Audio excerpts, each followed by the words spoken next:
नाज़रीन, पाकिस्तान तहरीक इंसाफ की तरफों 27 सितंबर को लॉन्ग मार्च का ऐलान किया गया और हूँ दावा किया जा रहा है कि 40 लाख लोग जिन्होंने पाकिस्तान तहरीक इंसाफ लैके आएगी। हूँ अपोजिशन का एक ग्रैंड अलायंस जोड़ा वे वो भी बन गया। मौलाना जिहड़े ने वो भी मिलियन मार्च पहले कर चुके हैं और दावा करते हैं कि उन्होंने कई मिलियन लोग जोड़े ने वो होंगे ने। इस तरह पीके मैप भी है तो चोट साहब अगर उतों 40 मतलब 4 मिलियन उन्होंने आ गए, 40 लाख को 20 मौलाना लै आए, वो पीके मैप है, जमात इस्लामी है, तो कोई 70-80 लाख बंदा आ गया इस्लामाबाद च, की करोगे? तो फिर तो वही करेंगे जो कुछ फिर ਅਸੀਂ थोड़ा कुछ करना है। सही फिर ਉਹਨਾਂ ਨਹੀਂ ਕਰਨਾ ਜੋ हाँ। ਕਰਨਾ ਹੈ। ਅਗਰ ਇੰਨੇ ਬੰਦੇ ਆ ਗਏ ਤਾਂ हाँ। ਫਿਰ ਉਹ ਤੁਹਾਨੂੰ ਪਤਾ ਅੱਗੇ ਇੱਕ ਵਾਰੀ ਜਿਹੜੇ ਅਲਾਮਾ ਸਾਹਿਬ ਦੇ ਨਾਲ ਮੌਲਾਨਾ हाँ। ਸਾਹਿਬ ਦੇ ਨਾਲ ਆਏ ਸਨ ਬੰਦੇ ਤੇ ਉਹਨਾਂ ਨੇ ਕਿ ਝੂਲੇ ਝੂਲ ਕੇ ਝੂਲੇ ਜਿਹੜੇ ਸਨ ਨਾ ਉਹ ਹੀ ਡਿੱਗ ਪਏ ਸਨ। हाँ। ਉਹਨਾਂ ਨੇ ਜੋ ਉੱਥੇ ਲੇਟਣੀਆਂ ਲਈਆਂ ਉਹ ਪਤਾ ਨਹੀਂ ਕਿੱਥੋਂ ਆਏ ਸਨ ਉਹ ਬੰਦੇ।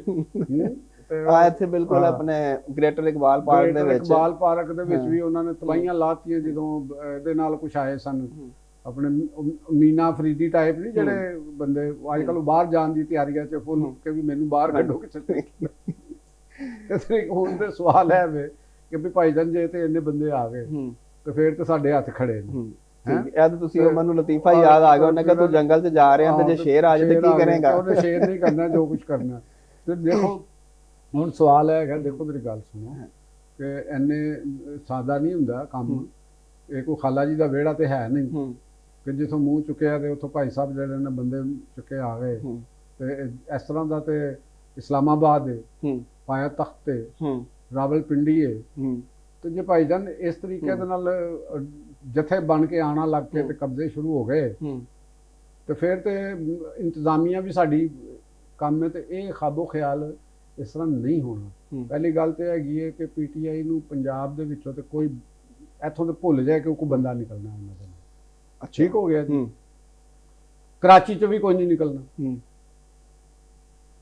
ਕੇਪੀ ਦੇ ਵਿੱਚੋਂ ਲਾ ਲਓ ਜੀ ਤੁਸੀਂ ਕਿੰਨੇ ਕੁ ਬੰਦੇ ਆ ਜਾਣਗੇ। 4.5 ਕਰੋੜ ਉੱਥੋਂ ਦੀ ਆਬਾਦੀ ਹੈ, 25 ਕਰੋੜ ਉੱਥੋਂ ਦਾ ਬਾਲਗ ਬੰਦਾ ਹੈ। ਉਹਨਾਂ ਦੇ ਵਿੱਚੋਂ ਅੱਧੇ ਬੰਦੇ ਜਿਹੜੇ ਨੇ ਅੱਧੇ ਬੰਦੇ ਤੇ ਜਿਹੜੇ ਨੇ ਉਹ ਹਜ਼ਾਰਾ ਡਿਵੀਜ਼ਨ, ਚਤਰਾਲ, ਕੋਹਿਸਤਾਨ, ਵਾਦੀਏ ਸਵਾਦ, ਸ਼ਾਂਗਲਾ ਜਿਹੜੇ ਨੌਨ ਪਖਤੂਨ ਏਰੀਆ ਨੇ ਜਿਨ੍ਹਾਂ ਦਾ ਤਲਕ ਨਹੀਂ, ਉੱਥੇ ਨੁਮਾਇੰਦਗੀ ਵੀ ਕੋਈ ਨਹੀਂ ਅੱਲਾਹ ਦੇ ਫਜ਼ਲ ਦੇ ਨਾਲ। ਜ਼ਿਆਦਾਤਰ ਨੁਮਾਇੰਦਗੀ ਮੁਸਲਿਮ ਲੀਗ ਦੀ ਹੈ ਜਾਂ ਦੀਗਰ ਕਿਸਮ ਦੇ ਲੋਕ ਨੇ, ਉਹਨਾਂ ਨੇ ਤਾਂ ਕਿਸੇ ਨੇ ਨਹੀਂ ਆਉਣਾ। ਸਹੀ ਠੀਕ ਹੈ। ਦੂਸਰੀ ਤਰਫ ਚਲੇ ਜੋ ਡੇਰਾ ਗਾਜ਼ੀ ਖਾਨ ਦੇ ਵਿੱਚ ਜਿਹੜਾ ਉਹ ਭਾਈ ਜੇ ਸਾਹਿਬ ਹੋਏ ਸਨ ਬਲੈਕ ਲੇਬਲ ਸ਼ਹਿਦ ਜਿਨ੍ਹਾਂ ਦੇ ਕੋਲੋਂ ਬਰਾਮਦ ਹੋਇਆ ਸੀ, ਗੰਡਾਪੁਰ ਸਾਹਿਬ, ਉਹਨਾਂ ਨੇ ਵੀ ਨਹੀਂ ਜੇ ਆਉਣਾ ਆਪਸ ਵਿੱਚ। ਅੱਛਾ ਹਾਂ, ਉਹ ਵੀ ਚੱਕਰ। ਤੇ ਹੁਣ ਅਗਰ ਮਦਰਸਿਆਂ ਦੇ ਮੌਲਵੀ ਲਿਆ ਕੇ ਤੇ ਲੜਾਣੇ ਨੇ ਮੌਲਾਨਾ ਫਜ਼ਲ ਰਹਿਮਾਨ ਸਾਹਿਬ ਨੇ ਤੇ ਉਹਨਾਂ ਨੇ ਤੇ ਤੁਹਾਨੂੰ ਪਤਾ ਹੈ ਕਿ ਲਾਹੌਰ ਦੇ ਵਿੱਚ ਵੀ ਇਹ ਕਿਹਾ ਸੀ ਕਿ ਅਸੀਂ ਲੜਨਾ ਕੋਈ ਨਹੀਂ। ਇਤਰਾਜ਼ ਤੇ ਇਹੋ ਹੀ ਸੀ ਨਾ ਜਿਹੜਾ ਉਹਨਾਂ ਨੇ ਅਲਾਮਾ ਦਿੱਤਾ ਸੀ ਕਿ ਜਨਾਬ ਸਾਨੂੰ ਕਹਿੰਦੇ ਹੋ ਲੜੋ ਤੇ ਅਸੀਂ ਤੇ ਲੜਨਾ ਨਹੀਂ। ਤੇ ਹੁਣ ਕਿਸ ਮੂੰਹ ਦੇ ਨਾਲ ਲੜਾਉਣ ਵਾਸਤੇ ਆਪਣੇ ਬੰਦੇ ਲਿਆਣਗੇ ਉਹ ਜਿਹੜੇ ਉਹਨਾਂ ਦੇ ਮੁਜਾਹਿਦ ਨੇ। ਤੇ ਜਮਾਤ ਇਸਲਾਮੀ ਜਿਹੜੀ ਹੈ ਅਗਰ ਉਹਨਾਂ ਨੇ ਆਪਣੇ ਬੰਦੇ ਇਕੱਠੇ ਕਰਕੇ ਜਿਹੜੇ ਧਰਨੇ ਦਿੱਤੇ ਨੇ ਤੇ ਪੀਟੀਆਈ ਵਾਸਤੇ ਕਰਨਾ ਹੈ ਤੇ ਫਿਰ ਜਮਾਤ ਇਸਲਾਮੀ ਦੇ ਅੰਦਰ ਵੀ ਤੇ ਇਹੋ ਜਿਹਾ ਐਲੀਮੈਂਟ ਨਾ ਜਿਹੜਾ ਆਪਣੇ ਅਮੀਰ ਨੂੰ ਇਹ ਪੁੱਛੇਗਾ ਕਿ ਜਨਾਬੇ ਵਾਲਾ ਦੱਸੋ ਜ਼ਰਾ ਸਾਨੂੰ ਕਿ ਅਸੀਂ ਪੀਟੀਆਈ ਦੇ ਵਰਕਰ ਹਾਂ ਜਾਂ ਅਸੀਂ ਜਮਾਤ ਇਸਲਾਮੀ ਦੇ ਵਰਕਰ। ਕਿ ਨਹੀਂ ਪੁੱਛਣਾ ਬਣਦਾ ਉਹਨਾਂ ਦੇ ਕੋਲ, ਬਣਦਾ ਤੇ ਹੈ। ਤੇ ਇਹ ਪੁੱਛਣਗੇ ਉਹਨਾਂ ਦੇ ਕੋਲੋਂ ਕਿ ਤੁਸੀਂ ਜਮਾਤ ਇਸਲਾਮੀ ਦੇ ਅਮੀਰ ਹੋ, ਤੁਸੀਂ ਆਪਣੇ ਬੰਦੇ ਲੈ ਕੇ ਤੇ ਕਹਿੰਦੇ ਹੋ ਜੀ ਅਸੀਂ ਉਹਨਾਂ ਦੇ ਨਾਲ ਚੱਲਣਾ, ਮਿਲੀਅਨ ਮਾਰਚ ਕਰਨੇ ਨੇ ਜਾਂ 2 ਮਿਲੀਅਨ ਕਰਨਾ ਜਾਂ 40 ਮਿਲੀਅਨ ਕਰਨਾ ਹੈ। ਤੇ ਜਿਹੜੇ ਅਫਰੀਦੀ ਸਾਹਿਬ ਨੇ ਲੈ ਆਣ ਆਪਣੇ ਜਿੰਨੇ ਬੰਦੇ ਲਿਆਣੇ ਨੇ। ਲੇਕਿਨ ਵੈਸੇ ਵਰਕਰ ਲੱਗ ਜਾਏਗਾ ਘੋੜਾ ਤੇ ਘੋੜੇ ਦਾ ਮੈਦਾਨ। ਵਰਕਰ ਕਿੱਥੇ ਸਵਾਲ ਕਰਦੇ ਨੇ? ਵੈਸੇ ਜਿਹੜੇ ਇੱਥੇ ਜਾਦਾਂ ਚ ਲੋਕ ਆਉਂਦੇ ਨੇ ਉਹ ਸਵਾਲ ਤੇ ਨਹੀਂ ਕਰਦੇ, ਸਵਾਲ ਨਾਰਿਆਂ ਤੇ ਆ ਜਾਂਦੇ ਨੇ। ਅੱਛਾ ਇਹ ਤੁਹਾਨੂੰ ਦੱਸਾਂ ਮੈਂ, ਇਹ ਹੋ ਜਾਂਦੇ ਨੇ। ਤੁਸੀਂ ਮਤਲਬ ਕਿ ਸਬਰ ਰੱਖੋ। ਜੇ ਆਣ ਦਿਓ ਤੇਲ ਵੇਖੋ ਤੇ ਤੇਲ ਦੀ ਧਾਰ ਵੇਖੋ। ਠੀਕ, ਇਹ ਐਡਾ ਸੌਖਾ ਕੰਮ ਨਹੀਂ ਜਿੱਦਾਂ ਤੁਸੀਂ ਈਜ਼ੀਲੀ ਕੈਲਕੂਲੇਸ਼ਨ ਕਰਕੇ 70 ਲੱਖ ਬੰਦਾ ਮੈਨੂੰ ਦੱਸਦਾ ਤੇ ਅਗਰ ਆਂਦਾ ਵੈਸੇ ਮੈਂ ਐਮਡਬਲਯੂਐਮ ਵਿੱਚ ਭੁੱਲ ਗਿਆ ਅਗਰ ਆ ਜਾਂਦਾ ਤੇ ਉਹਦਾ ਜਵਾਬ ਮੈਂ ਦੇਤਾ ਹੈ ਤੇ ਫਿਰ ਉਹਨਾਂ ਨਹੀਂ ਕਰਨਾ ਜੋ ਕੁਝ ਕਰਦਾ। ਫਿਰ ਸ਼ਿਬਾਸ਼ ਸ਼ਰੀਫ ਸਾਹਿਬ ਹੋਰੀ ਪਹਿਲੇ ਹੀ ਸਲਾਮਾਲੈਕਮ ਵਜ਼ਾਰਤ ਤੇ ਉਹਨਾਂ ਦੇ ਹਾਊਸ ਦੇ ਕੇ ਹੈਲੀਕਾਪਟਰ ਬਣਾ ਲੈਣ ਤੇ ਉਹ ਜਾ ਰਹੇ ਨੇ ਭਾਈ ਜਾਨ ਤਾਂ ਗੱਲ ਹੈ ਵੀ ਇਸ ਤਰ੍ਹਾਂ ਨਹੀਂ ਜੇ ਹੁੰਦਾ। ਅੱਛਾ ਠੀਕ ਹੈ ਨਾ ਜੀ, ਬਹੁਤ ਮਾਰ ਪੈਂਦੀ ਹੁੰਦੀ ਹੈ ਤੇ ਮਾਰ ਬੜੀ ਪੈਣੀ ਜੀ, ਨਾ ਦੱਸ ਦੇ। ਅੱਛਾ ਹਾਂ ਚਲੋ ਇਹ ਆਪਣੇ ਆਪਣੇ ਇਹ ਉਹ ਨਹੀਂ ਗਾ ਜੇ ਪੁਰਾਣਾ ਜ਼ਮਾਨਾ ਮੁੱਕ ਗਿਆ, ਨਵਾਂ ਦੌਰ ਆ ਗਿਆ। ਦੌਰ ਬਦਲਦੇ ਟਾਈਮ ਨਹੀਂ ਲੱਗਦਾ ਜਿਹੜਾ ਅਸੀਂ ਤੇ ਆਹੀ ਵੇਖਿਆ। ਵੈਸੇ ਦੌਰ ਬਦਲਦੇ ਟਾਈਮ ਨਹੀਂ ਜੇ ਲੱਗਦਾ। ਇਹਨਾਂ ਨੂੰ ਕਹਿੰਦੇ ਨੇ ਕੰਮ ਕਹੇ ਕੋ ਜ਼ਿਆਦਾ ਜਾਣੋ। ਚਲੋ ਮੈਂ ਤੁਹਾਨੂੰ ਸਮਝਾਤਾ, ਕਦੇ ਭੁੱਲ ਕੇ ਚਲੇ ਵੀ ਨਾ ਜਾਣਾ।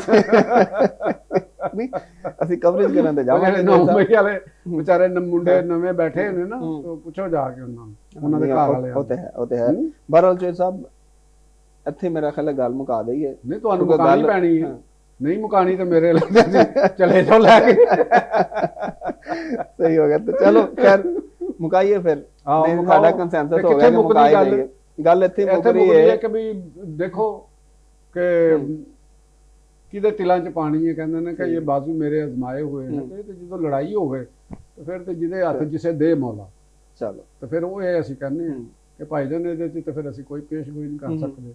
ਇਹ ਤੇ ਰਿੰਗ ਦੇ ਵਿੱਚ ਜਦੋਂ ਉਤਰਨਗੇ ਪਹਿਲਵਾਨ, ਉਦੋਂ ਪਤਾ ਲੱਗ ਜਾਏਗਾ। ਚਲੋ ਠੀਕ ਹੋ ਗਿਆ। ਪਹਿਲਵਾਨ ਤੇ ਚੋਇ ਸਾਹਿਬ ਹੁਣ ਜਦੋਂ ਉਤਰਨਗੇ ਉਦੋਂ ਵੇਖਾਂਗੇ। ਤੇ ਕੋਈ ਮੈਸੇਜ ਅੱਜ ਦੇਣਾ ਨਾਜ਼ਰੀਨ ਨੂੰ? ਮੈਸੇਜ ਵੀ ਅੱਜ ਇਹ ਵੀ ਇੱਕ ਪਹਿਲਵਾਨਾਂ ਵਾਸਤੇ ਹੀ ਲੱਗ ਦੋ, ਜਿਹੜੇ ਫਲ ਫਰੋਸ਼ ਵੀ ਤੁਹਾਨੂੰ ਪਤਾ ਹੈ ਕਿਸੇ ਤੋਂ ਘੱਟ ਨਹੀਂ ਜੇ ਹੁੰਦੇ।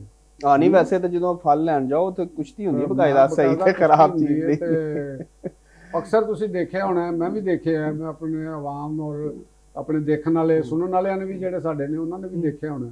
ਤੇ ਮੈਸੇਜ ਇਹ ਵੇ ਕਿ ਫਲ ਫਰੋਸ਼ਾਂ ਵਾਸਤੇ ਕਿ ਅਕਸਰ ਤੁਸੀਂ ਜਨਾਬ ਰੇਹੜੀਆਂ ਦੇ ਉੱਤੇ ਅਗਰ ਸੇਬ ਰੱਖੇ ਨੇ, ਆੜੂ ਰੱਖੇ ਨੇ, ਤੇ ਉਹਨਾਂ ਦੇ ਉੱਤੇ ਲਾਲ ਲਾਈਟ ਲਾ ਦਿੰਦੇ, ਠੀਕ ਹੈ ਨਾ, ਰੈੱਡ ਲਾਈਟ, ਲਾਲ ਬਲਬ ਲਾਇਆ ਹੁੰਦਾ, ਉਹ ਇਹ ਲਾਲ ਸੂਏ ਚਮਕਣ ਦੇ ਹੁੰਦੇ, ਠੀਕ ਹੈ ਨਾ ਜੀ। ਤੇ ਜੇ ਤੁਸੀਂ ਉਸ ਗਰਮਾ ਸਰਦਾ ਕੇਲਾ, ਖਰਬੂਜ਼ਾ ਇਹ ਲੈਣਾ ਨੇ ਤੇ ਉੱਥੇ ਵਾਰਮ ਲਾਈਟ ਲਾ ਦਿੰਦੇ, ਖੱਟੇ ਰੰਗ ਦੀ, ਪੀਲਾ ਜਿਹਾ ਨਹੀਂ ਜਿਹੜਾ ਹੁੰਦਾ, ਉਹ ਲਾ ਦਿੰਦੇ ਨੇ। ਉਹਦੇ 'ਚ ਇਹ ਪੀਲੇ ਬੜੇ ਸੋਹਣੇ ਲੱਗਦੇ ਨੇ।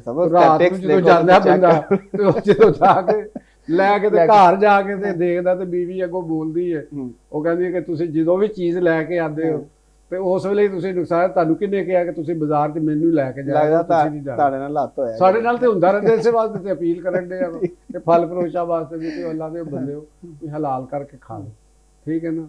ਤੇ ਹਰ ਵਕਤ ਕਦੇ ਮਿਊਨਿਸਪਲ ਕਾਰਪੋਰੇਸ਼ਨ ਨੂੰ, ਕਦੇ ਹਕੂਮਤ ਨੂੰ ਬੁਰਾ ਭਲਾ ਕਹਿੰਦੇ ਹੋ, ਕੁਛ ਆਪਣੇ ਗਿਰੇਬਾਨ 'ਚ ਵੀ ਝਾਕ ਲਿਆ ਕਰੋ ਕਿ ਕਿਆ ਅਸੀਂ ਵੀ ਕੋਈ, ਸਾਡੇ ਤੇ ਵੀ ਕੋਈ ਡਿਊਟੀ ਹੁੰਦੀ ਹੈ ਕਿ ਨਹੀਂ ਹੁੰਦੀ। ਜਿਹੜਾ ਫਲ ਤੁਹਾਡੇ ਲਿਆਂਦੇ ਹੋ ਉਹ ਜਿਸ ਤਰ੍ਹਾਂ ਦਾ ਹੈ ਵੀ ਉਸ ਤਰ੍ਹਾਂ ਦਾ ਲੋਕਾਂ ਦੇ ਗਾਹਕ ਅੱਗੇ ਰੱਖਿਆ ਕਰੋ।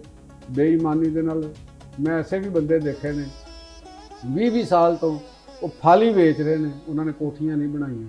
ਕਿਉਂ ਨਹੀਂ ਬਣਾਈਆਂ? ਇੰਨਾ ਹੀ ਹਰ